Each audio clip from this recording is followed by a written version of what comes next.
క్రీస్తు సంఘములన్నయు మీకు వందనములు చెప్పుచున్నవి. Churches of Christ salute you.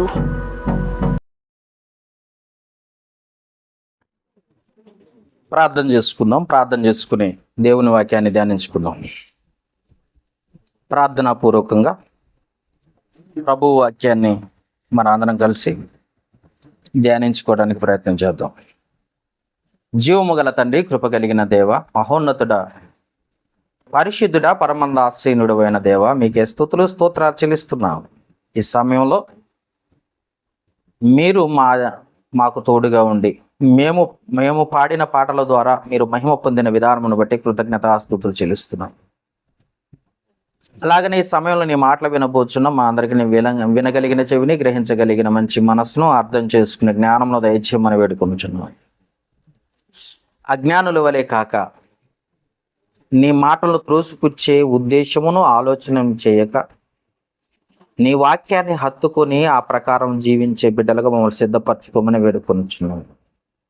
నీ మాటలతో ఖండించి గద్దించి సరిచేసి మాకు తెలిసిన విషయాల్లో నుండి తెలియని జ్ఞానాన్ని మాకు బోధించి మమ్మల్ని బలపరిచి స్థిరపరిచి పరలోక మార్గమందు మమ్మల్ని నడిపించుకొని మీరు మయం పొందమని వేడుకుంటున్నాం. తండ్రి, ఏ ఆత్మకి ఎలాంటి మాటలు అవసరమై ఉన్నావు మీకు తెలుసు కనుక ఆయా బిడ్డలతో మీరే మాట్లాడండి. లోక సంబంధమైన ఆలోచనలు కలిగి ఉంటే అవన్నిటినీ తీసివేసుకుని ఈ మాటల వైపు మనస్సు నుంచున్నట్లుగా సహాయం చేయమని వేడుకుంటున్నాం. మీరే మాకు బోధిస్తున్నందుకు మరొకసారి కృతజ్ఞతాస్తుతులు చెల్లిస్తూ ఈ సమయాన్ని మీకే అప్పగిస్తూ మా ప్రభువును రక్షకుడు క్రీస్తు యేసు నామమున అడిగి వేడుకొనుచున్నాము మా పరమ తండ్రి, ఆమేన్. కూడి వచ్చిన దేవుని పిల్లలైన మీ అందరికీ కూడా మన ప్రభువును లోకరక్షకుడు యేసు క్రీస్తు ప్రశస్తమైన నామమును బట్టి మీ అందరికీ హృదయపూర్వక వందనాలు తెలియజేస్తున్నాను. ఈ సమయాన్ని ఇచ్చిన దేవాది దేవునికి మొదటిగా కృతజ్ఞతాస్తుతులు చెల్లిస్తున్నాను. ఈరోజు ఒక మంచి అంశాన్ని, వాక్యాన్ని నేర్చుకోవడానికి ప్రయత్నం చేద్దాం. ఎందుకంటే చాలామందికి ఈ వాక్య భావం ఏంటో చాలామందికి తెలియని పరిస్థితి ఉంటుంది. కాబట్టి ఇది నేర్చుకోవటానికి మనము ఎక్కువగా ప్రయత్నం చేయాలి, అవసరం కూడా, తెలుసుకోవాలి కూడా. సంఘం అంటే, సంఘములో ఉండటం అంటే, సంఘముతో కలిసి ఆరాధించటం అంటే, సంఘము సహవాసం అంటే ఏంటో కూడా ఈ వాక్య రూపంలో మీకు అర్థమవుతుంది. కాబట్టి జాగ్రత్తగా వినటానికి ప్రయత్నం చేయండి. అంశం ఏంటంటే, క్రీస్తు మనతో కలిసి తండ్రిని ఆరాధిస్తున్నాడా? క్రీస్తు తండ్రిని ఆరాధిస్తున్నాడా, లేదా క్రీస్తు మనతో కలిసి తండ్రిని ఆరాధిస్తున్నాడా? ఈ అంశం ద్వారా కొద్ది నిమిషాలు మనం దేవుని వాక్యాన్ని నేర్చుకోవటానికి ప్రయత్నం చేద్దాం. ఎలా ఆరాధిస్తున్నాడు, ఎవరితో కలిసి ఆరాధిస్తున్నాడో మనం తెలుసుకోవడానికి ప్రయత్నం చేద్దాం. ఎందుకంటే ఆరాధనకు పాత్రుడు తండ్రి అయిన దేవుడు. ఎందుకంటే ఆరాధన కావాలని కోరుకున్నవాడు తండ్రి. 23వ వచనంలో చూద్దాం. యోహాను సువార్త 4వ అధ్యాయం 23వ వచనం ఎవరు కావాలని కోరుకున్నారో చెప్తున్నాడు అక్కడ. యోహాను సువార్త 4వ అధ్యాయం 23వ వచనం. అయితే యథార్థముగా ఆరాధించువారు ఆత్మతోనూ సత్యముతోనూ తండ్రిని ఆరాధించు కాలము వచ్చుచున్నది, అది ఇప్పుడునూ వచ్చి ఉన్నది. తన్ను ఆరాధించువారు అట్టివారే కావాలని తండ్రి కోరుచున్నాడు అని రాయబడింది. ఆరాధించాలి అని కోరిక ఎవరికి ఉందని అంటే తండ్రికి ఉంది. తండ్రి కోరిక, తండ్రి ఆశిస్తున్నాడు, తండ్రి ఆ ఉద్దేశం కలిగి ఉన్నాడు. కాబట్టి క్రీస్తు తండ్రిని ఆరాధిస్తున్నాము అని మనం ఇందాక 22వ వచనంలో చదువుకున్నాం. క్రీస్తు కూడా ఆరాధన చేస్తున్నాడని చెప్తున్నాడు. మరి యథార్థవంతులతో ఆరాధించాలి. ఎందుకంటే ఆత్మతో సత్యముతో ఆరాధించేవారు యథార్థవంతులైన వారు ఆరాధనలో ఉండాలి అంటున్నాడు. ఆ యథార్థవంతులు ఎవరు? అవునా? యథార్థంగా ఉండాలి అంటున్నాడు, యథార్థవంతులతో ఆరాధించాలంటున్నాడు, అది ఆత్మతో మరియు సత్యముతో ఆరాధించాలని అంటున్నాడు. మరి క్రీస్తు ఎవరితో కలిసి ఆరాధిస్తున్నాడు, క్రీస్తు ఎలా ఆరాధిస్తున్నాడో మనం తెలుసుకోవాల్సిన అవసరం ఉంది. ఈ విషయంలో కొన్ని మీకు చాలా అపోహలు ఉన్నాయి. బైబిల్ పరంగా కొన్ని చాలా క్వశ్చన్స్ ఉన్నాయి. యేసుక్రీస్తు కూడా ఆరాధనకి పాత్రుడు కదా, ఆయన్నే ఆరాధించే వాళ్ళు కొంతమంది ఉన్నారు లోకంలో. ఆయన కూడా ఆరాధించే వాళ్ళు కొంతమంది ఉన్నారు. నిజమే, చాలామంది లోకంలో క్రీస్తుని ఆరాధించే వాళ్ళు, కొన్ని డినామినేషన్ సంఘాలు కూడా ఉన్నాయి. మరి తండ్రి ఆరాధించాలని కోరుకున్నవాడు తండ్రి, తనను ఆరాధించాలని కోరుకున్నవాడు తండ్రి. క్రీస్తు కూడా ఆరాధనకు పాత్రుడే కాదంటం లేదు, కానీ తండ్రి కోరిక ఏంటంటే తండ్రిని ఆరాధించాలన్నది తండ్రి కోరిక. ఆ కోరికను తన కుమారుడైన యేసుక్రీస్తు కూడా అనుసరించాడు, పాటించాడు లేదా ఆరాధించాడు అన్నది లేఖనాలు చెబుతున్న నిజం. అది ఎలా అన్నది మనం తెలుసుకోవాల్సిన అవసరం. ఎందుకంటే యథార్థవంతులు అని రాయబడింది ఆ మాట. మనం ఒకసారి చూడగలిగితే యోహాను సువార్తలో మనం ఒకసారి ఆ మాట చూడగలిగితే, అయితే యథార్థముగా అనమన్నా ఆరాధించువారు అన్నాడు. యథార్థవంతులు ఆరాధిస్తారు. ఆ యథార్థముగా ఆరాధించే ఆరాధనలో క్రీస్తు కూడా పాలిభాగస్తుడై ఆరాధిస్తున్నాడట. వారెవరు, ఎక్కడి నుండి ఆరాధిస్తున్నాడో మనం తెలుసుకున్నట్లయితే,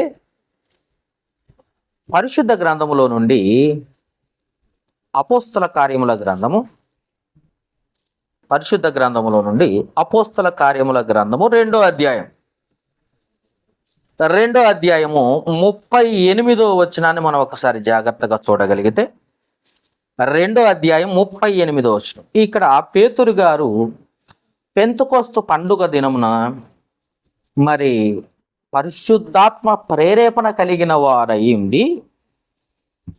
2వ అధ్యాయం 14వ వచనంలో, అయితే పేతురు ఆ 11 కూడా లేచి నిలిచి బిగ్గరగా వారితో ఇట్లా, నేను యోదయ మనుషులారా, యెరూషలేములో కాపురమున్న సమస్త జనులారా, ఇది మీకు తెలియగాక, చెవికి నా మాటలు వినండి అని చెబుతూ ప్రసంగం చేస్తున్నారు. ఎవరంటే పేతురు గారు.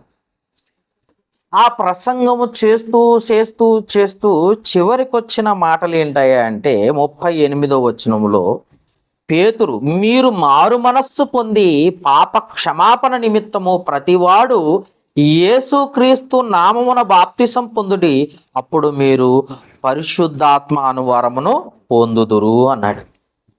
అంటే పాప క్షమాపణ పొందిన వారితో ఆరాధన చేయాలన్నట్టు. యథార్థవంతులు ఎవరంటే పాపంలో ఉన్నవారు యథార్థవంతులు కాదు, పాపం చేస్తున్నవారు యథార్థవంతులు కాదు, అలాగని లోకంలో ఉన్నవారంతా యథార్థవంతులని అనటం లేదు.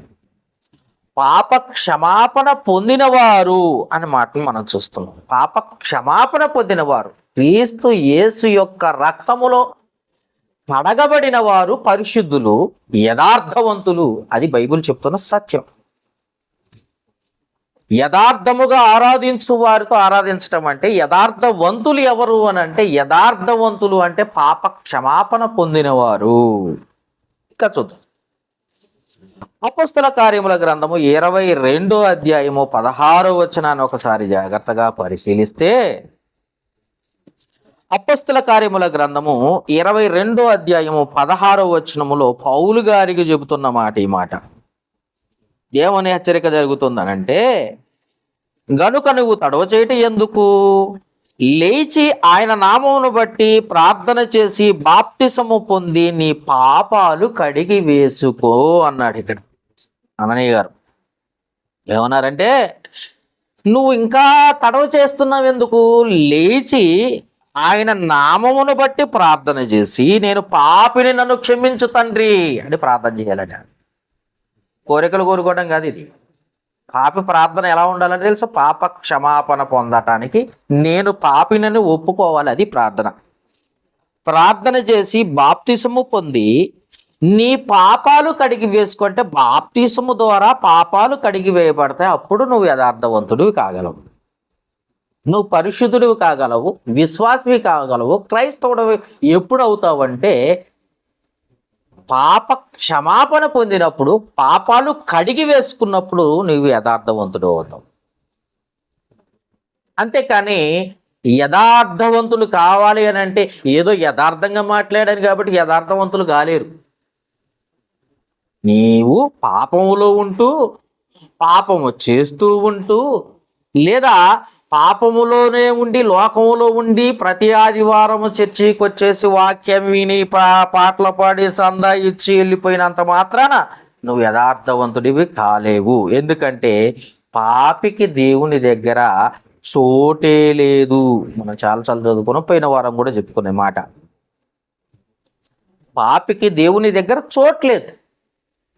మరి ఎవరికి చోటు అని అంటే యథార్థవంతులకి, పరిశుద్ధులకి ఆయన దగ్గర చోటు. పరిశుద్ధులు ఎవరు అనంటే పాప క్షమాపణ పొందినవారు. యథార్థవంతులు ఎవరంటే పాపాలు తుడిచి వేసుకున్నవారు, కడిగి వేసుకున్నవారు.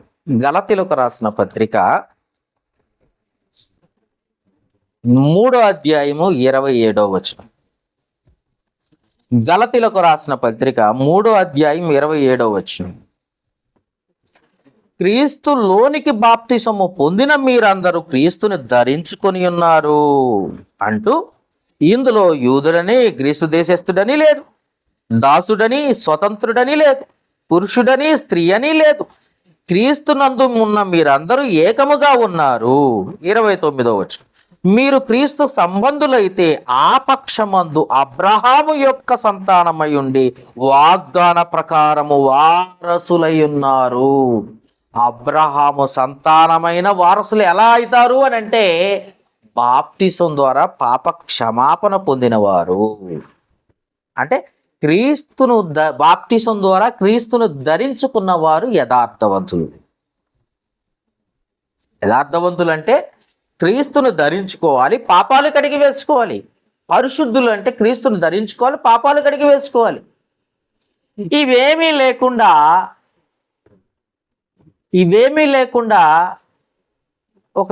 ఒక సంఘంలో ఒక వ్యక్తి అంటున్నాడు, మారు మనసు పొందితే చాలంటే చాలా తప్పది. మారు మనసు ఒకటే కాదు, బాప్తిసము చాలా ముఖ్యమైనది. ఎందుకంటే నమ్మి బాప్తిసము పొందినవాడు రక్షింపబడును, నమ్మని వానికి శిక్ష విధింపబడును. మార్కు సువార్త 16వ అధ్యాయం 16వ వచనంలో ఉంటుంది మాట. అంటే బాప్తిసము పొందినవాడు, క్రీస్తుని ధరించుకున్నవాడు, క్రీస్తు యథార్థవంతుడు, క్రీస్తు పరిశుద్ధుడు, క్రీస్తుని ధరించుకున్నవాడు కూడా యథార్థవంతుడు, పరిశుద్ధుడు అవుతాడు. వాళ్ళనే ఏమని అంటారంటే కొరింథీయులకు రాసిన మొదటి పత్రిక, కొరింథీయులకు రాసిన మొదటి పత్రిక 1వ అధ్యాయం 2వ వచనం. కొరింథులోనున్న దేవుని సంఘము అనగా క్రీస్తు యేసునందు పరిశుద్ధపరచబడిన వారై పరిశుద్ధులుగా ఉండుటకు పిలువబడిన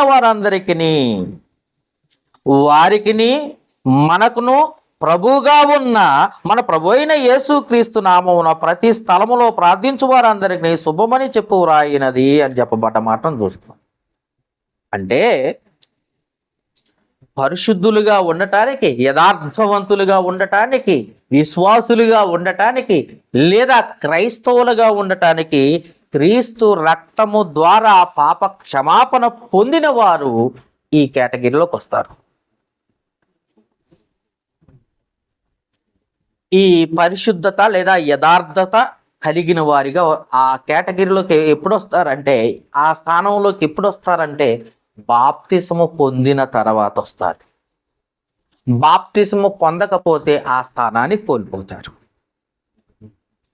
కాబట్టి మనం జ్ఞాపకం చేసుకోవాల్సింది ఏంటంటే, తండ్రిని ఆరాధించే స్థితిని ఎవరికి ఇచ్చాడంటే పాపులకు ఇవ్వలేదు, పాపము చేసిన వారికి ఇవ్వలేదు. ఫస్ట్ గుర్తుపెట్టుకోండి. ఆరాధనకు పాత్రులు ఎవరు అంటే యథార్థవంతులు, పరిశుద్ధులు ఆరాధనకు పాత్రులు. వాళ్ళు అంతేకాని బాప్తిసము పొందక నువ్వు ఎన్నిసార్లు చర్చికి వచ్చినా, నువ్వు ఎంత సందా ఇచ్చినా, కొన్ని సంవత్సరాల నుండి నువ్వు దేవుని సన్నిధిలో ఉన్నా, నువ్వు తండ్రిని ఆరాధించలేవు. ఫస్ట్ అది గుర్తుపెట్టుకో. నీ ప్రార్థన దేవుని సన్నిధికి చేరదు. పోయిన వారం చెప్పాను, ఆ మాట మళ్ళీ ఒకసారి గుర్తు చేద్దాం. యోహాను సువార్త 9వ అధ్యాయం 31వ వచనంలో, యోహాను సువార్త 9వ అధ్యాయము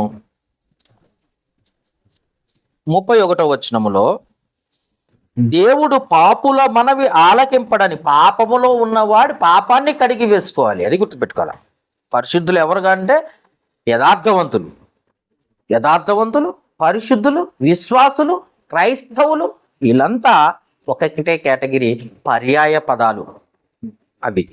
అందుకే ఏమంటున్నాడు, దేవుడు పాపుల మనవి ఆలకింపడని ఎరుగుదుము, ఎవడైనను దేవాభక్తుడై ఉండి ఆయన చిత్తము చొప్పున జరిగించిన ఎడల ఆయన వాని మనవి ఆలకించును. అంటే దేవుని చిత్తం ఏమై ఉందంటే, క్రీస్తుని లోకానికి పంపించాడు. క్రీస్తు నందు విశ్వాసం ఉండాలి. విశ్వాసముతో క్రీస్తు రక్తమందు కడగబడి పాప క్షమాపణ పొందినవాడు ఆరాధనకు పాత్రుడు. దేవుణ్ణి ఆరాధనకు పాత్రుడు. దేవుణ్ణి ఆరాధించే వారిగా వారి అర్హత కలిగిన వారు అన్నది మనం తెలుసుకోవాల్సిన అవసరత కలిగి ఉన్నాం. అందుకే చాలా మందికి బైబిల్ గురించి క్షుణ్ణంగా తెలియక, లేదా కొంతమంది సేవకులు ఏదో ఆశించి, విశ్వాసుల దగ్గర ఆశించి ఏం చేస్తున్నారంటే, ఆరాధించటం అంటే ఏంటో కూడా తెలియని పరిస్థితికి వచ్చారు. ఆరాధన అంటే ఏంటో కూడా తెలియని పరిస్థితికి వచ్చారు. అంటే సంఘము, పరిశుద్ధులు, సహవాసం అన్నది ఏంటో తెలియని పరిస్థితికి వచ్చారు. సంఘములో క్రీస్తు ఉన్నాడా లేడా అన్నది కూడా తెలియదు పాపం వాళ్ళకి. అలాంటి పరిస్థితికి వచ్చే చివరికి ఏమైందంటే, క్రీస్తు ఆరాధిస్తున్నాడా లేకపోతే క్రీస్తును ఆరాధిస్తున్నారా అన్నది కూడా మనం ఆలోచించాల్సిన అవసరత కలుగుతుంది. అందుకే ఎఫెసీయులకు రాసిన పత్రికలో కొన్ని మాటలు చూద్దాం. 5వ అధ్యాయం, ఎఫెసీయులకు రాసిన పత్రిక 5వ అధ్యాయము 25 నుండి 27వ వచనం వరకు చదువుదాం. పురుషులారా, మీరును మీ భార్యలను ప్రేమించుడి, అటువలే క్రీస్తు కూడా సంఘమును ప్రేమించి అంటున్నాడు. చూసారా? అంటే క్రీస్తు సంఘమును ప్రేమించాడట. క్రీస్తు మనుషులను, పాపులను ప్రేమించడం కాదు, క్రీస్తు సంఘాన్ని ప్రేమిస్తున్నాడు. గుర్తుపెట్టుకోవాలి. అది క్రీస్తు సంఘమును ప్రేమించి అది కలంకమైనను, ముడత అయినను, అటుది మరి ఏదైనాను లేక పరిశుద్ధమైనది గాను, నిర్దోషమైనది గాను, మహిమగల సంఘముగాను ఆయన తన ఎదుట దాన్ని నిలబెట్టుకోవాలని వాక్యముతో ఉదక స్నానము చేత దాన్ని పవిత్రపరిచి పరిశుద్ధపరచుటకై దాని కొరకు తన్ను తాను అప్పగించుకునేను అన్న మాటను మనం చూస్తున్నాం. అంటే సంఘము తన ఎదుట పరిశుద్ధత కలిగి ఉండాలి అని కోరుకుంటున్నాడు. ఎప్పుడు కూడా సంఘము తన ఎదుట యథార్థంగా ఉండాలని కోరుకుంటున్నాడు.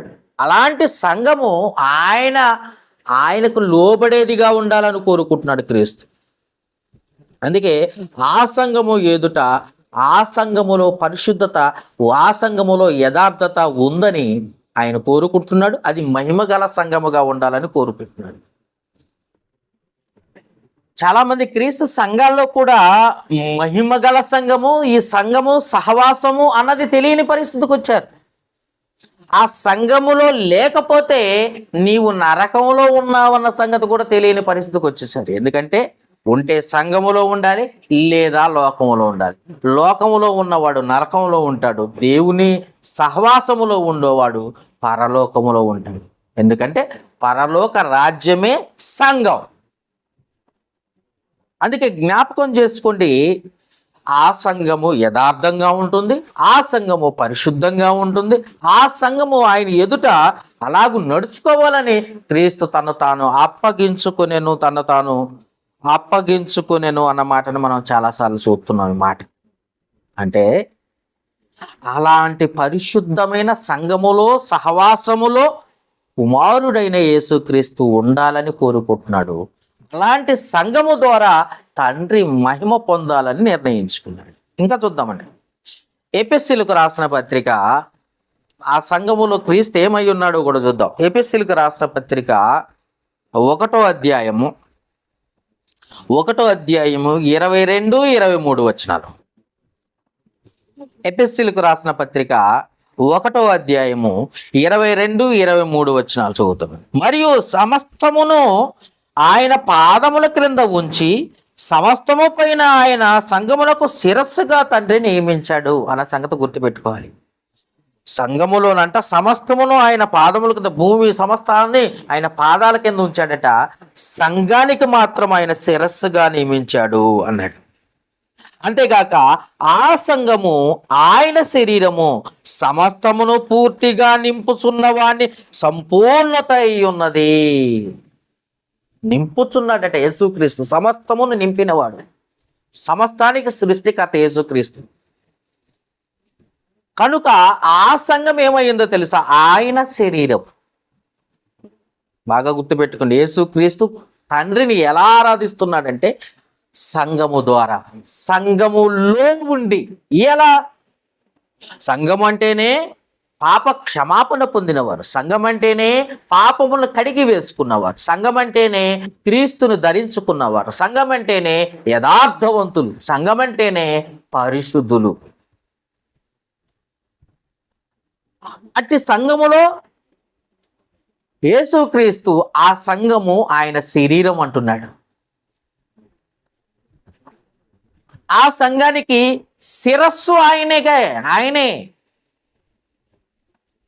సంఘానికి శిరస్సు ఆయనే, శరీరం కూడా యేసుక్రీస్తే.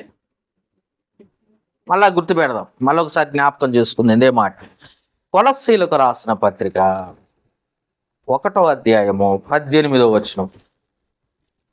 కొలస్సీలకు రాసిన పత్రిక 1వ అధ్యాయము 18వ వచనం. సంఘము అను శరీరమునకు, శరీరం ఎవరిది? సంఘమను శరీరము ఆయనదే. సంఘము ఆయన శరీరం, మనం చాలాసార్లు చదువుకున్నమాట. సంఘము ఆయన శరీరం, సంఘము ఆయన శరీరం. సంఘమను శరీరమునకు ఆయనే శిరస్సు. ఆయన ఆది అయ్యుండి మృతుల్లో నుండి లేచుటతో ఆది సంభూతుడాయను అన్న మాట చూస్తుంది. ఆ సంఘానికి శిరస్సు ఆయనే, ఆ సంఘం ఆయన శరీరమే. సంఘం ఆయన శరీరం, ఆ సంఘానికి శిరస్సు ఆయన. శిరస్సు శరీరం, శిరస్సు శరీరం. బాడీ మొత్తం ఎక్కడ ఉంది? సంఘంలో ఉంది. గుర్తుపెట్టుకోవాల్సింది ఏంటంటే సంఘంలో ఏముంది? యేసు ప్రభు శరీరం ఉంది. సంఘమే యేసు ప్రభు శరీరం, సంఘమే యేసు ప్రభు శరీరం. ఆ సంఘానికి శిరస్సే ఆయన. అంటే యేసుక్రీస్తు శరీరం మొత్తం ఎక్కడుంది? బాడీ మొత్తం ఎక్కడుంది అంటే సంఘమే ఆయన శరీరం, సంఘంలో ఆయన శిరస్సు. అర్థమైందా? సంఘము ఆయన శరీరము, శిరస్సు ఆయనే. అంటే సంఘం ఏమై ఉన్నదంటే క్రీస్తు అయి ఉన్నది. యేసు క్రీస్తు అయ్యున్నాడు. సంఘం అంటే ఏంటో తెలుసా? ఇప్పుడు సంఘం అంటే యేసు క్రీస్తు, సంఘం అంటే ఆయన శరీరం, సంఘమునకు శిరస్సు ఆయనే.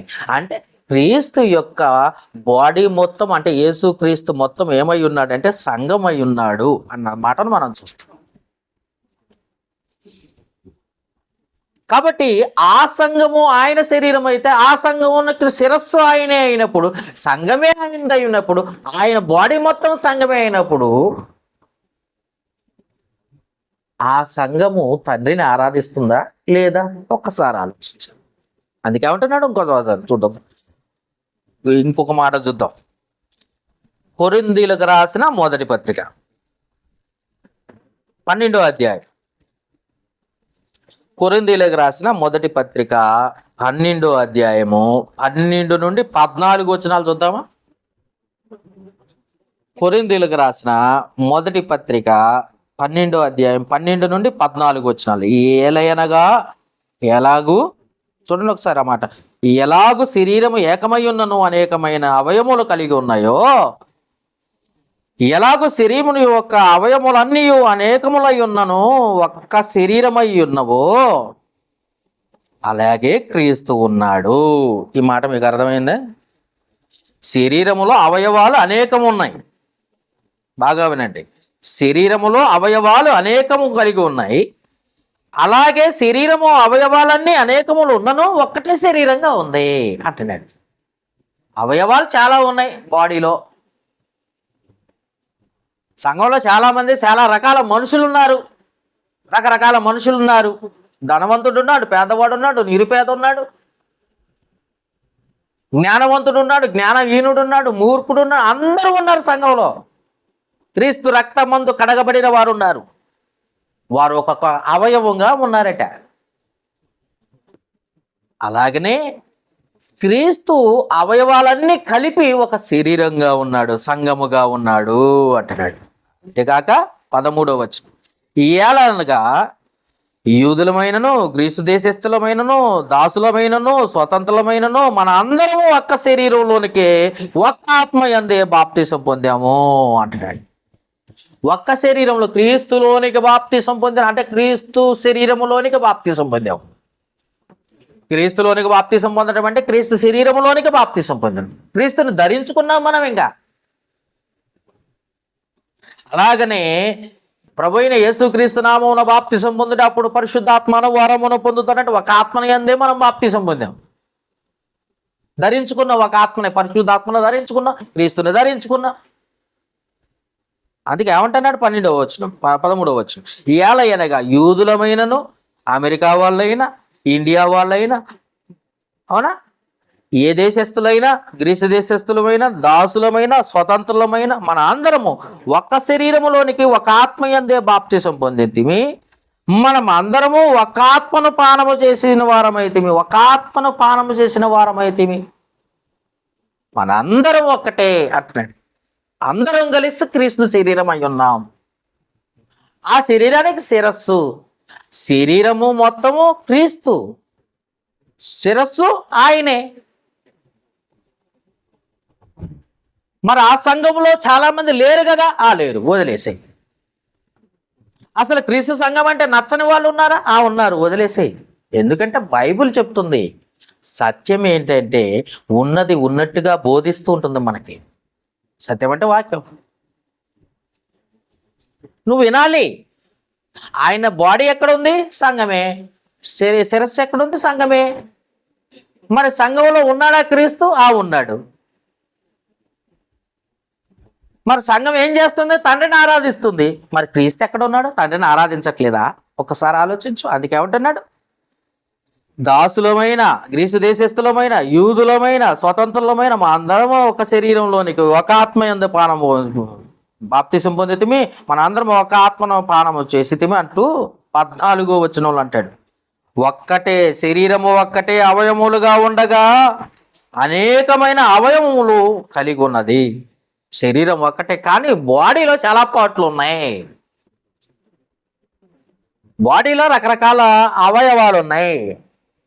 లివర్ ఉంది, గుండె ఉంది, కిడ్నీలు ఉన్నాయి, కాలేయం ఉంది, ఇంకా చెప్పాలంటే నరాలు ఉన్నాయి, మాంసం ఉంది, ఎముకలు ఉన్నాయి, ఎన్నో పార్ట్స్ ఉన్నాయి, ఎన్నో అవయవాలు ఉన్నాయి లోపల. అవన్నీ కలిపితేనే ఒక శరీరం.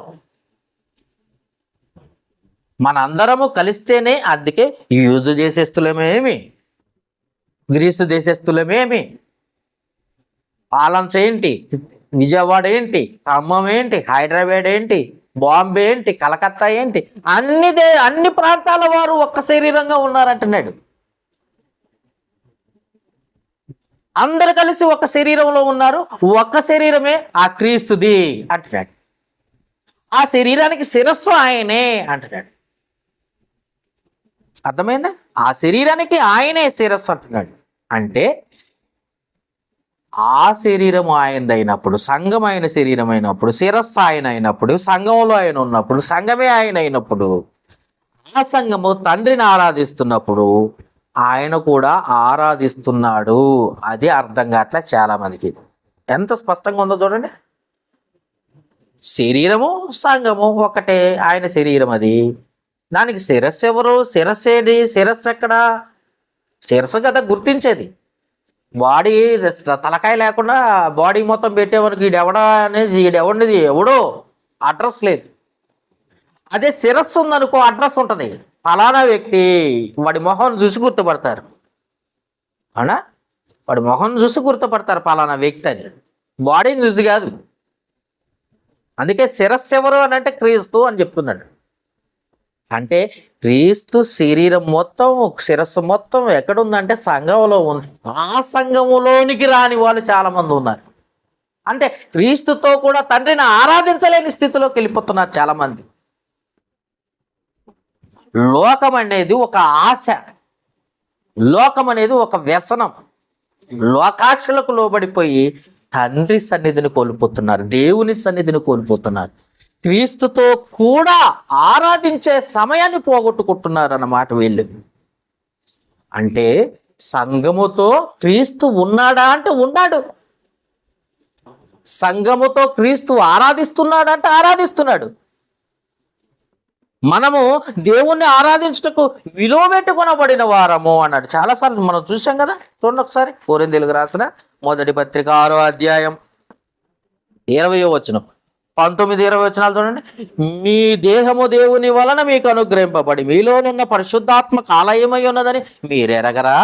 మీరు మీ సొత్తు కారు. ఎప్పుడైతే బాప్తిసం తీసుకున్నారో మీరు మీ సొత్తు కారు, విలువ పెట్టి కొనబడిన వారు గనక మీ దేహముతో దేవుణ్ణి మహిమపరచండి.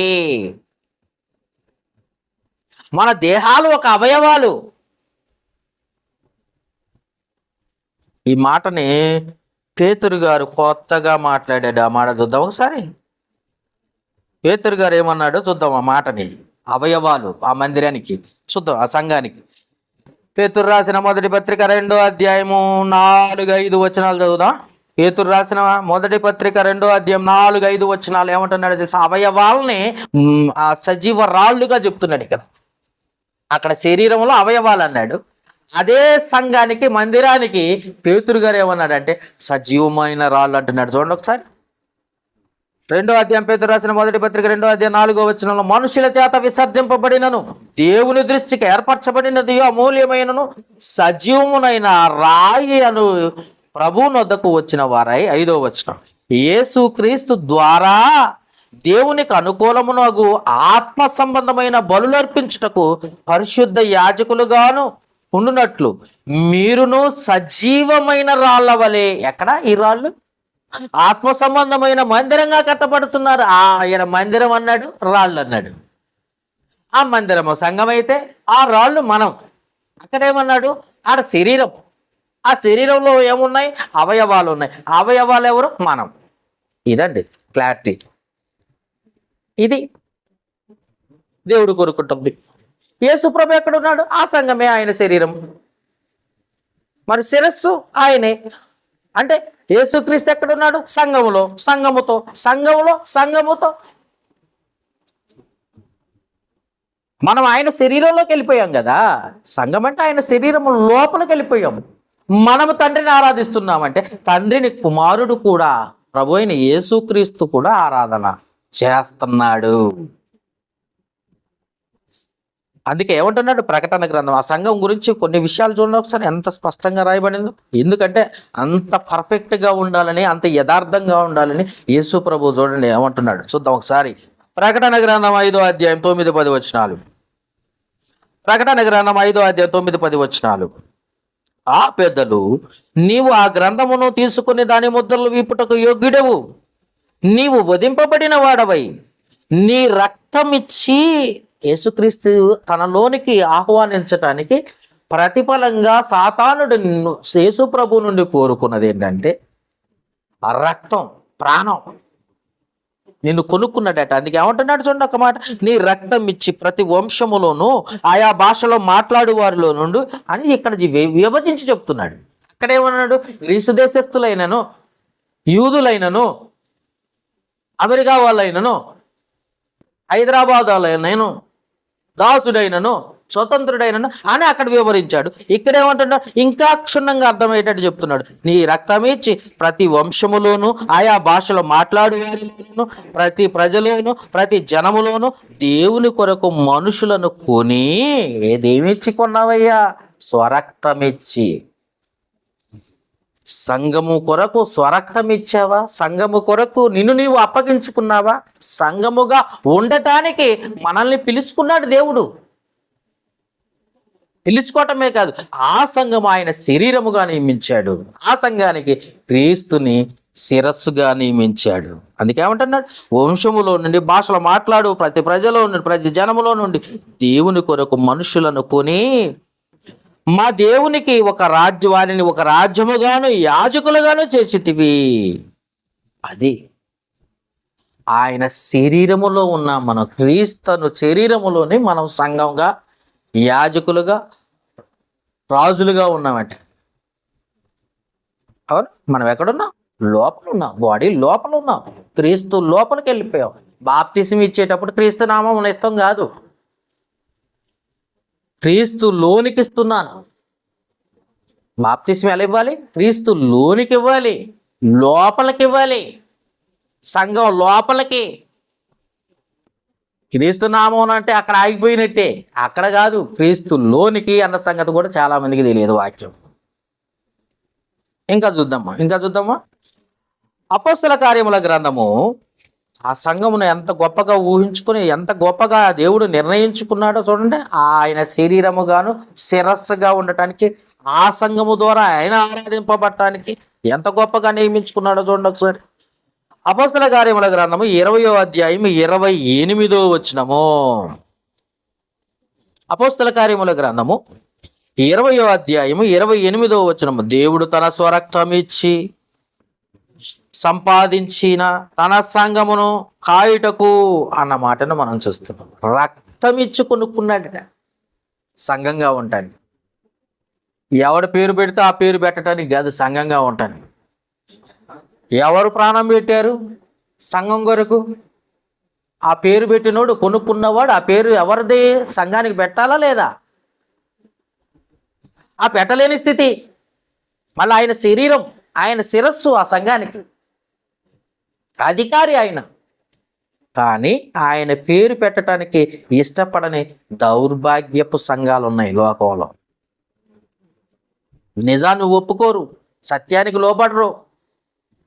వాళ్ళ సంస్థలు, వాళ్ళ మినిస్ట్రీలు, వాళ్ళ ఉద్దేశాలు, వాళ్ళ పద్ధతులు అవే నిజం అనుకుంటున్నారు.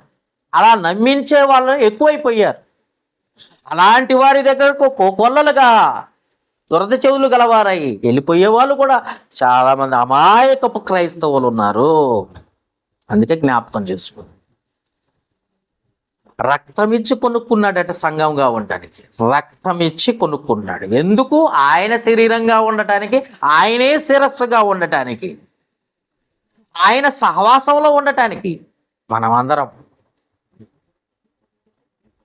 మనందరం తండ్రిని ఆరాధించాలని తండ్రి కోరుకున్నాడు కనుకనే వచ్చాడు యేసుక్రీస్తు లోకానికి. ఇంకా చూద్దాం, మత్తయి సువార్తలో మంచి మాట రాసింది.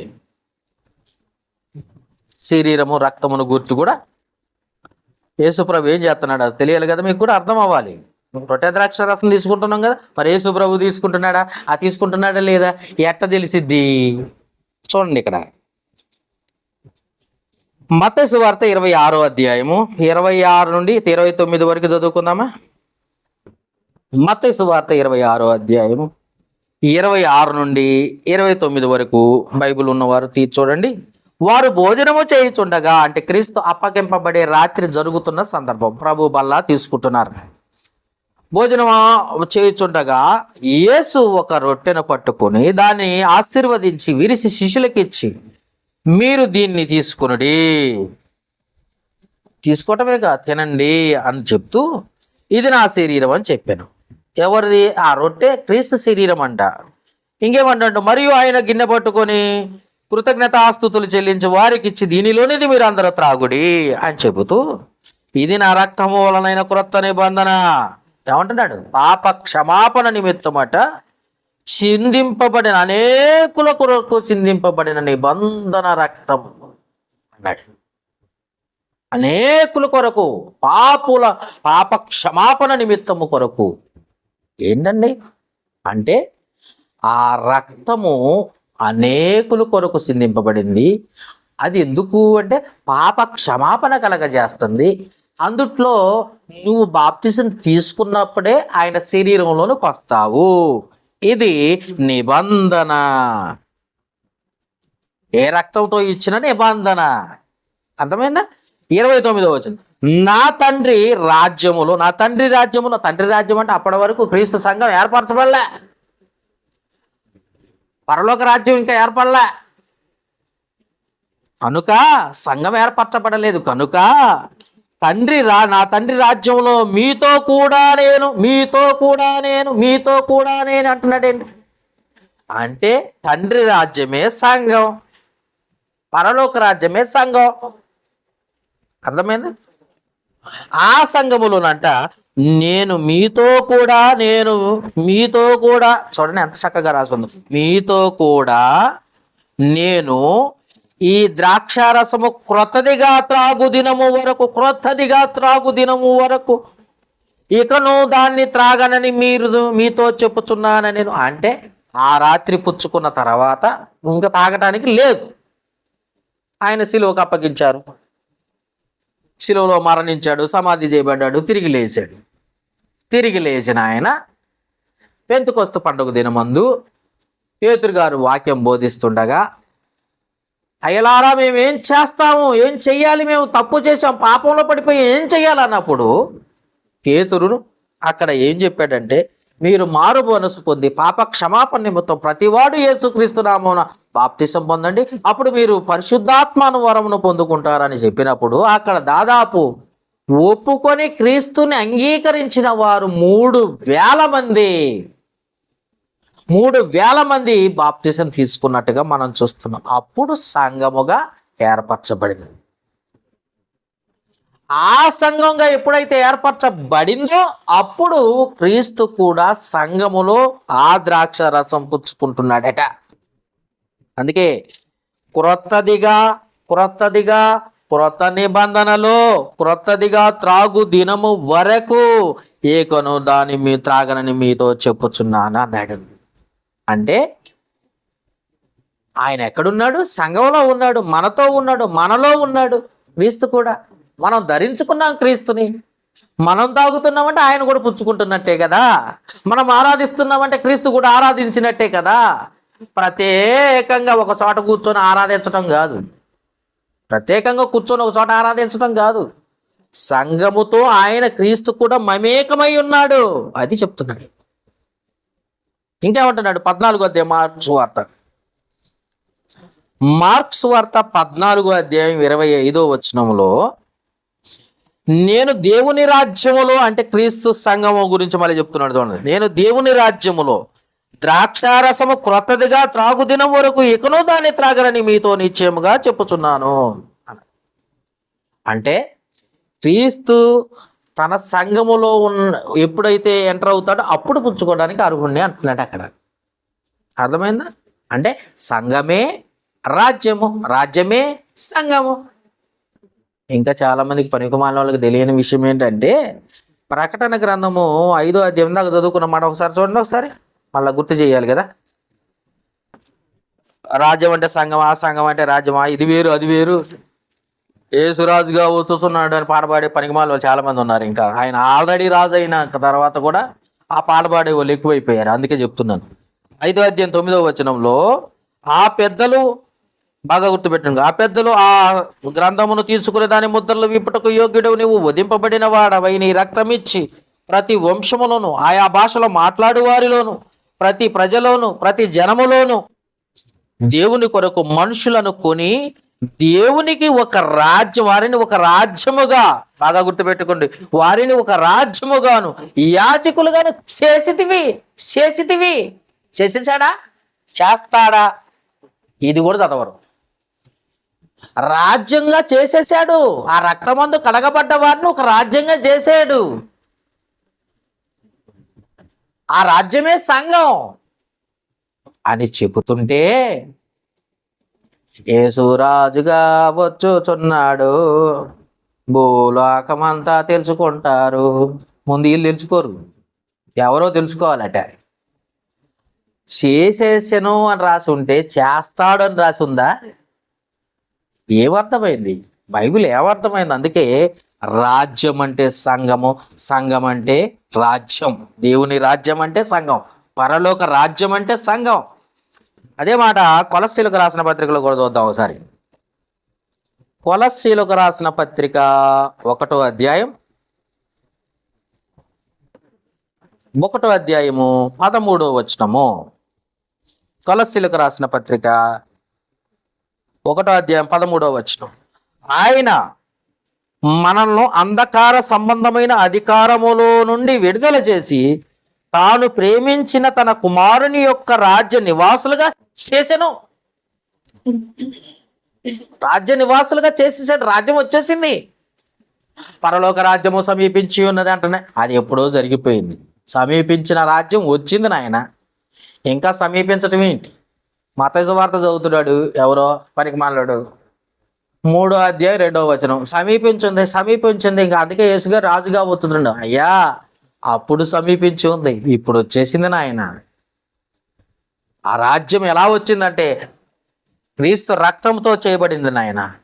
ఆ సంఘము, ఆ రాజ్యం, ఆ సంఘానికి శిరస్సు క్రీస్తే, ఆ సంఘం అనే శరీరమును ఆయనదే. ఇంకా కొత్తగా రాజ్యం ఎక్కడి నుండి వస్తుంది? కొత్తగా రాజ్యం ఎక్కడి నుండి వస్తుంది? పనికి మాలిన వాళ్ళకి తెలియదు కదా, అందుకే జ్ఞాపకం చేసుకో. అంటే క్రీస్తు సంఘములో ఉన్నాడా? ఉన్నాడు. ఎందుకనంటే క్రీస్తు సంఘమే ఆయన శరీరం. ఆ సంఘానికి శిరస్సు క్రీస్తే. ఇంకొద్దిగా లోతుకి వెళ్దామా? క్రీస్తు సంఘములో మనతో కలిసి తండ్రిని ఆరాధిస్తున్నాడా అన్న దాంట్లో కొన్ని నిజాలు కాదు, సత్యాలు చూద్దాం. కొన్ని వాస్తవాలు చూద్దాం. యెషయా గ్రంథం 2వ అధ్యాయము 2-3 వచనాలు. యెషయా గ్రంథము 2వ అధ్యాయము 2-3 వచనాలు. అంత్య దినముల్లో ఆ సంఘం ఎట్ట కట్టబడుతుందో నీకు తెలియాలి కదా. సంఘము, మందిరం, సంఘము, రాజ్యం, సంఘము, మందిరం, ఇది నీకు తెలియాలి. అందుకే చెప్తున్నా. యెషయా గ్రంథము 2వ అధ్యాయము 2వ వచనం. అంత్య దినముల్లో పర్వతముల పైన యెహోవా మందిర పర్వత శిఖరమున స్థిరపరచబడి కొండల కంటే ఎత్తుగా ఎత్తబడును. ప్రవాహము వచ్చినట్టు ఆ సమస్త అన్యజనులు దానిలోనికి వస్తారు. అంటే ఎవరు ఎక్కడికి వస్తారట? ఎక్కడికి వస్తారు? సంఘంలోనికి.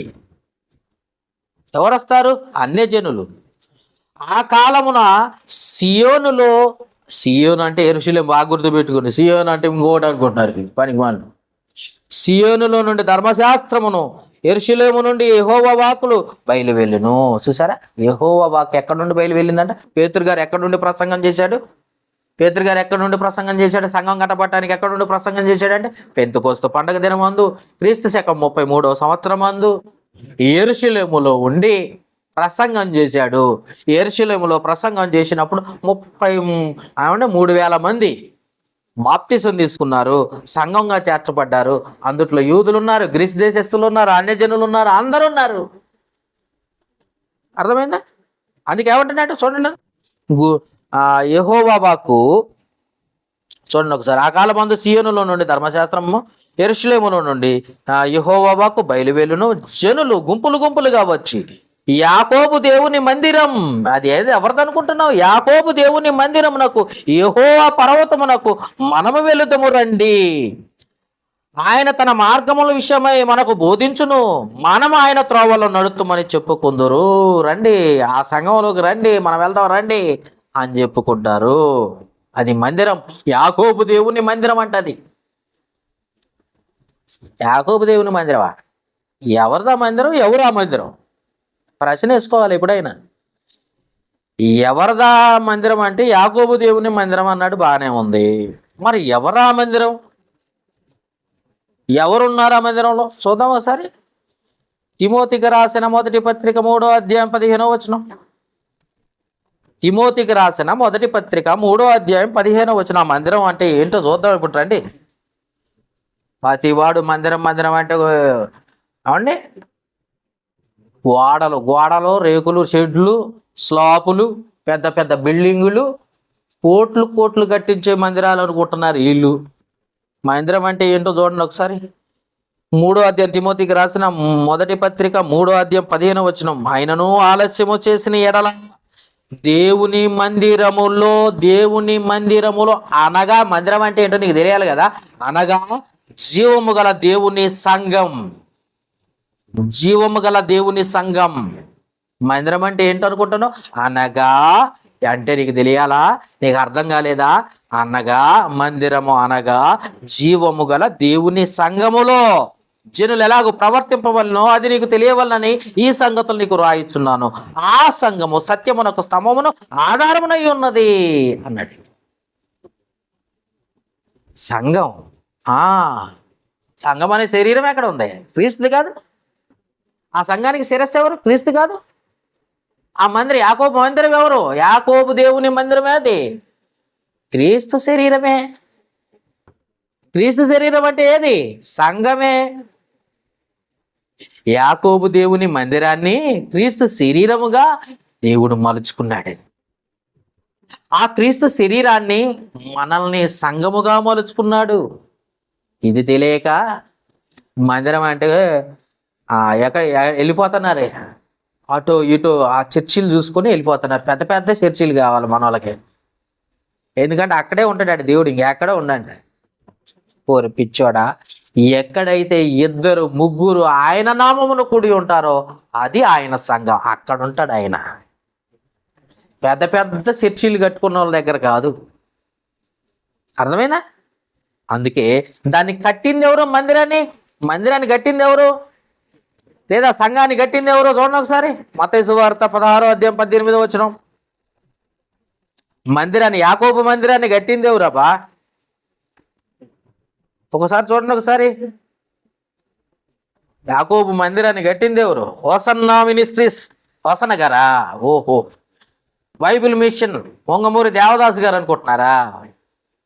లేకపోతే ఈ మధ్య వచ్చిన కల్వరి టెంపుల్ సతీష్ అన్న గారు అనుకుంటున్నారా? లేకపోతే రకరకాల ఈ మధ్య తయారైపోయారు వీళ్ళు అనుకుంటున్నారా? ఒకసారి ఆలోచించండి, ఎవరు కట్టారు అది? యాకోబు దేవుని మందిరాన్ని, సంఘాన్ని కట్టింది ఎవరు? మత్తయి సువార్త 16వ అధ్యాయం 18వ వచనం. మరియు నీవు పేతురువు, ఈ బండ మీద నా సంఘమును కట్టుదును, నా సంఘమును నేను కడతాను అంటున్నాడు. హెబ్రోన్ సంఘాన్ని భక్త సింగ్ గారు కట్టారు. పాపం భక్త సింగ్ గారు సంఘం అది. క్రీస్తు సంఘం కాదు, క్రీస్తు వారు కట్టింది కాదు అది. అర్థమైందా? రకరకాల మనుషులు కట్టుకుంటున్నారు ఈ సంఘాలన్నీ. పైగా పేరు ఎవరిదా అంటే బైబిల్ పట్టుకొని యేసుప్రభువుని నమ్ముకున్న క్రైస్తవులు. అది క్రీస్తు శరీరం ఎందుకు అవుతుంది? క్రీస్తు దానికి శిరస్సు ఎందుకు అవుతాడు? దానికి శిరస్సు ఎవరు? అధికారి ఎవరు? స్థాపకుడు ఎవరు? ఏమండి పునాది వేసింది ఎవరు అని అంటే ఇంకెవరు? మన భక్త సింగ్ గారు అంటే పునాది వేసింది అంటారు. క్రీస్తా వేసింది కాదు కదా. ఓసన్న గారండి. ఓసన్న గారా? ఏసన్న గారా? ఓహో. పొంగమూరి దేవదాస్ గారా? ఓహో. దానికి పునాదులు వేసిన వీళ్ళు. క్రీస్తు కాదు, క్రీస్తు పునాది వేసింది ఒక్కటే సంఘాన్ని, అది నా సంఘమును. ఈ బండ మీద నా సంఘమును కట్టుదును. ఆయన సంఘానికి ఉన్న లక్షణాలు చూడండి. పాతాళ లోక ద్వారములు దాని ఎదుట నిలవనేరవని నేను మీతో చెప్పుచున్నాను. అసలు పాతాళ లోక ద్వారములు ఎందుకు నిలవలేవు అంటే అది యాకోబు దేవుని మందిరం. నువ్వు ఉండే క్రీస్తు సంఘము యాకోబు దేవుని మందిరం. నువ్వున్న సంఘము క్రీస్తు శరీరం. ఆ శరీరానికి శిరస్సు క్రీస్తే. నువ్వు దాన్ని తప్పించుకొని ఒక వారం వచ్చి ఒక వారం రాకపోతే నీ సావు నువ్వు తెచ్చుకున్నట్టే. ఎందుకంటే జనులు గుంపులు గుంపులుగా వచ్చి తండ్రిని ఆరాధించాలనుకుంటున్నారు. యేసుక్రీస్తు కూడా తండ్రిని ఆరాధించు స్థలం అది. అది మర్చిపోయి ఏం చేస్తున్నారు తెలుసా? క్రీస్తున్నారు. ఆరాధన కావాలని కోరుకున్నది తండ్రి, క్రీస్తు కాదు. ఆరాధనకు పాత్రుడే క్రీస్తు, కానీ ఆరాధించాలని నువ్వు కోరుకోలే. ఆయన తండ్రి కోరుకున్నాడు. అందుకే తండ్రి కోరికను తీర్చడానికి యేసుక్రీస్తు లోకానికి వచ్చి రక్తం చిందించి సంఘంగా కొని ఆ సంఘంలో ఆయన శరీరంగా ఉండి ఆయన శిరస్సుగా ఉండి తండ్రిని ఆరాధించడానికి సిద్ధంగా చేశాడు. దాని కొరకు తాను అప్పగించుకున్నాడు.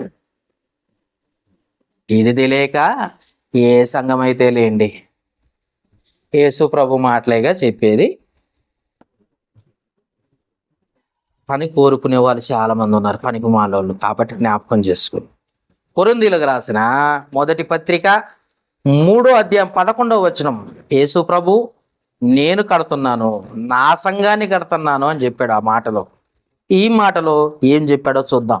కొరింథీయులకు రాసిన మొదటి పత్రిక 3వ అధ్యాయము 11వ వచనము, వేయబడినది తప్ప మరొక పునాది ఎవ్వడు వేయనేరడు.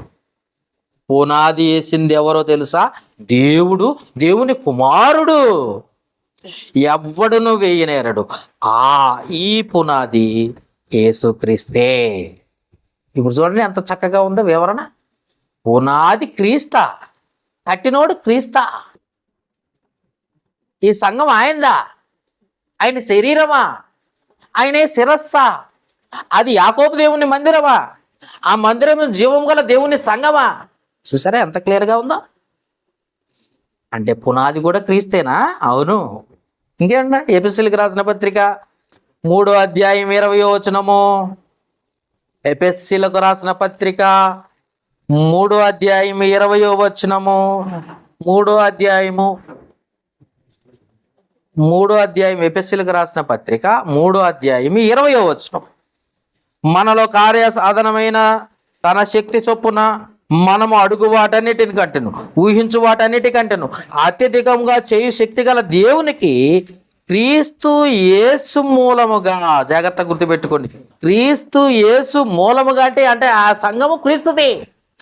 ఆ సంఘమే ఆయన శరీరం, ఆ సంఘానికి ఆయనే శిరస్సు. అందుకే క్రీస్తు యేసు మూలంగానే సంఘములో తరతరములు సదాకాలము దేవునికి మహిమ కలుగునుగాక.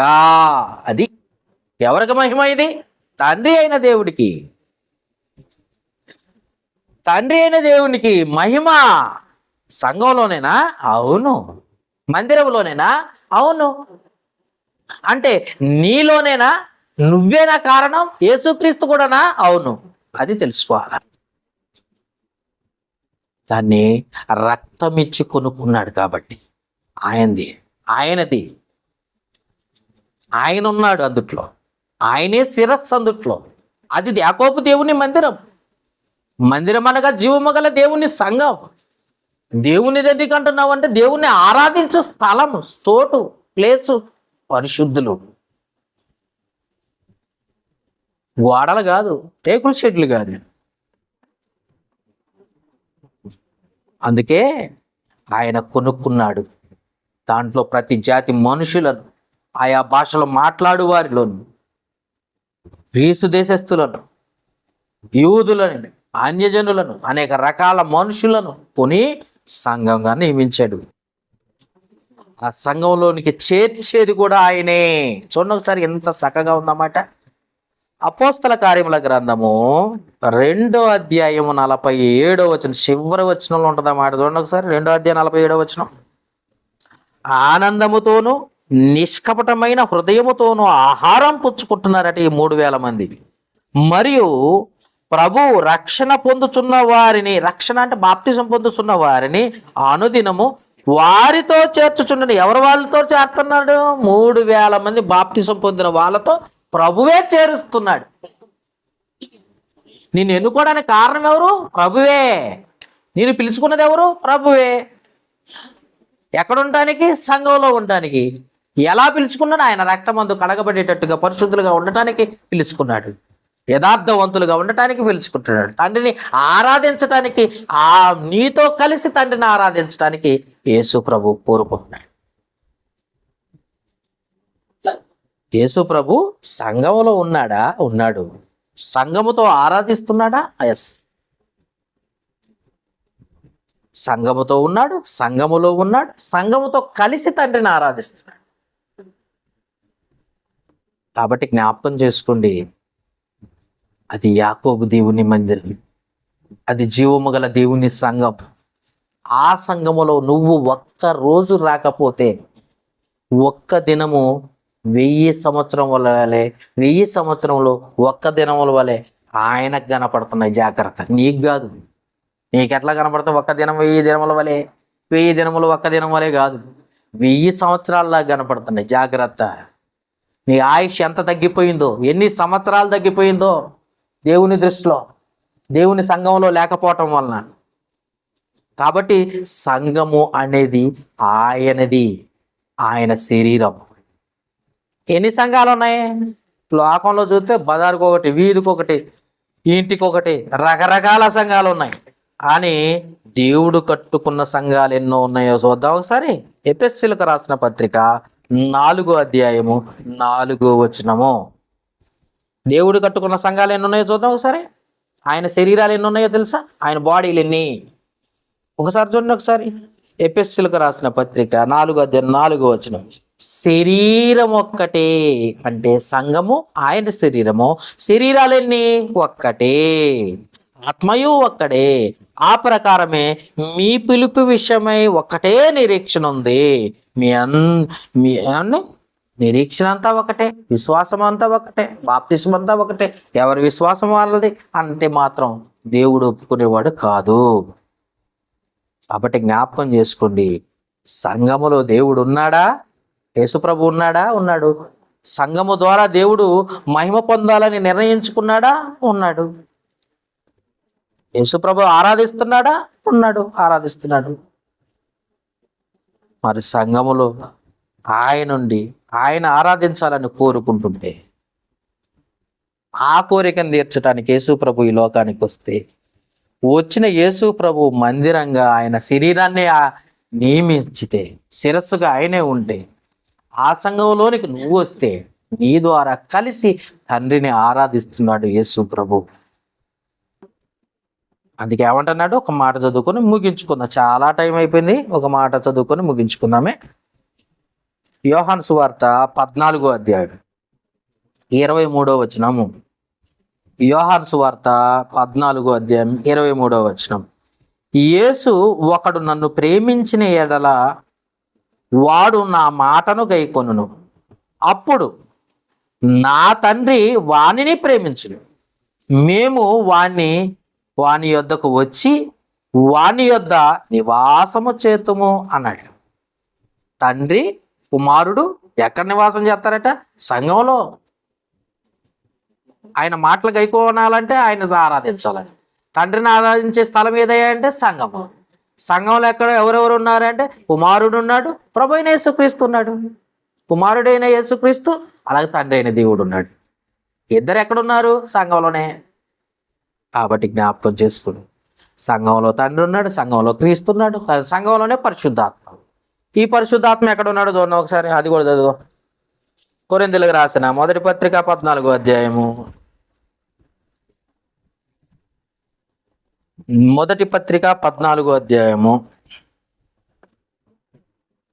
చూసారా? కొరింథీయులకు రాసిన మొదటి పత్రిక 14వ అధ్యాయం 33వ వచనం. అలాగే పరిశుద్ధుల సంఘములన్నిటిలో దేవుడు సమాధానమునకే కర్త గాని అల్లరికి కర్త కాడు. సంఘంలో ఉన్నదెవరో తెలుసా? పరిశుద్ధాత్ముడు. సంఘములో ఉండి ముందుకు నడిపిస్తున్నాడు. తండ్రిని ఆరాధించే కార్యక్రమం చేస్తున్నాడు పరిశుద్ధాత్ముడు కూడా. అందుకే ఏమంటున్నాడు? చక్కటి మాట ఇది. ఏమంటున్నాడు? పరిశుద్ధుల సంఘములన్నిటిలో, అంటే చాలా సంఘాలు ఉన్నాయి కదండి అనక.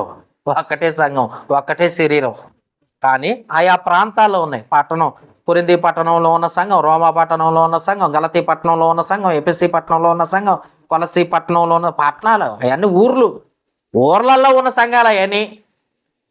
ఆ సంఘాలన్నిటిలో దేవుడు సమాధానమునకే కర్త గాని అల్లరికి కర్త కాడు. పరిశుద్ధాత్ముడు అక్కడ ఉన్నాడు, సంఘంలో ఉన్నాడు. తండ్రి ఎక్కడున్నాడు? సంఘంలోనే ఉన్నాడు. కుమారుడు ఎక్కడున్నాడు? సంఘంలోనే ఉన్నాడు. సంఘముతో ఉన్నాడు, తండ్రిని ఆరాధిస్తాడు. కాబట్టి జ్ఞాపకం చేసుకుని, అట్టి సంఘము జీవము గల దేవుని మందిరం. అది యాకోబు దేవుని మందిరం, అది జీవము గల దేవుడు ఉండే చోటు. అట్టి సంఘాన్ని కోల్పోకూడదు, రాకుండా ఆగిపోకూడదు. దేవునికి ఇష్టంగా, దేవుని ఆరాధించేవారిగా, దేవుని బిడ్డలుగా ఆ స్థలంలో ఉన్నట్లయితే ఆయన నిన్ను చూసి ఆయన సంతోషించి ఆయన మహిమ పొందాలని ప్రతి ఆదివారము పరలోకాన్ని విడిచిపెట్టి దిగి వచ్చే చోటది. కాబట్టి జ్ఞాపకం చేసుకోండి, ఏ ఒక్కరు కూడా తండ్రిని ఆరాధిస్తున్నాడు యేసుప్రభు అంటే ఎలా ఆరాధిస్తున్నాడో కూడా తెలియదు, కానీ చెప్పేస్తారు, చాలామంది చదివేస్తారు. కాబట్టి జ్ఞాపకం చేసుకోండి, తండ్రిని ఆరాధిస్తున్నాడు యేసుప్రభు, మనం కూడా తండ్రిని ఆరాధిస్తున్నాం, మనతో కలిసి తండ్రిని ఆరాధిస్తున్నాడు యేసుప్రభు సంఘములో ఉండి. అట్టి సంఘంలో నీకు నాకు ఉన్నప్పుడే దేవుడు మహిమ, మనకు ఆశీర్వాదం. అట్లా ఉండడానికి ప్రయత్నం చేయండి, ప్రార్థన చేసుకుంది.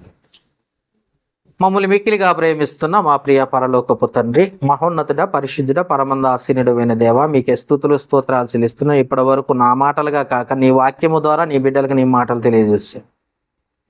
కుమారుడైన యేసుక్రీస్తు శరీరము, ఆయన సంఘము, ఆ సంఘానికి శిరస్సు క్రీస్తే.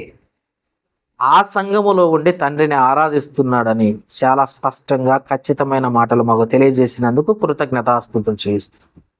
ఈ మాటలు విని విడిచిపెట్టే వారిగా ఉండక ప్రతి హృదయంలో పడి ఫలించున్నట్లుగా సహాయం చేయమని, ఇటు మాటలు మాకు వినిపింపజేసినందుకు కృతజ్ఞతాస్తుతులు చెల్లిస్తూ, ఇటు మాటలు వినేవారిని చూసేవారిని కూడా దీవించి ఆశీర్వదించమని, నీ మాటలకు వైపు మనస్సు నుంచున్నట్లుగా సహాయం చేయమని ఈ మనవులు మా ప్రభువును రక్షకుడు క్రీస్తు యేసు నామమున అడిగి వేడుకొనుచున్నాము మా పరమ తండ్రి. ఆమేన్.